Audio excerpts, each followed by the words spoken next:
three young voters are with me, Coyote Damali, Mel Ramsey and Duncan McComb. Thank you all for coming. No problem. And it's good to have your company, okay? Coyote, first of all, have you made your mind up? For me, I'm completely undecided at the moment. So for me, I think this is very, very key for me to watch today. And something that I'm really looking for is someone to show leadership. You know, 'cause I believe if you want to be a good Prime Minister, then you have to be a good leader. And to be a good leader, you have to be a good servant. And to be a good servant, you have to give a good service. So here's a tough question. And right now, I don't think the service is great. Okay, well that's interesting, because you've got one example. There's David Cameron's been there for 5 years. He has. So you're looking for something else? I mean, well, you can look at how he was on the Jeremy Paxman show. He was asked a very simple question about 0-hour contract, but he started stuttering like, you know, he sounded like R2D2. Do you get what I'm saying? So it's like, I don't want anyone to be on there dodging bullets. You know, this isn't a matrix. I just want people to answer the questions black and white for us to have proper answers to get proper information out across to us. Well, that's clear. Coyote, what about you? Is there one issue that dominates for you or not? Yeah, for me, it has to be young people.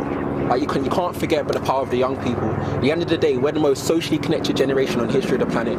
We have the possibility to, you know, talk to 6 different people in under 6 seconds in 6 different countries using our 2 thumbs touching a glass screen.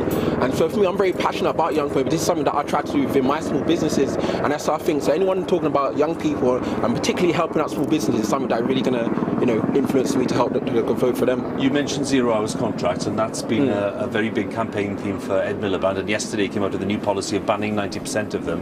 Would that be something that might convince you to vote Labour? The thing is with 0 hour contracts for me is that as a student, when I was a student, I needed it. I needed that flexibility. Right. However, now I'm no longer a student, I wouldn't want 0 hours contracts. So I'm very much on the fence of it. I understand the people who do need it, and I understand the people who don't want it. So I'm on the fence for that issue.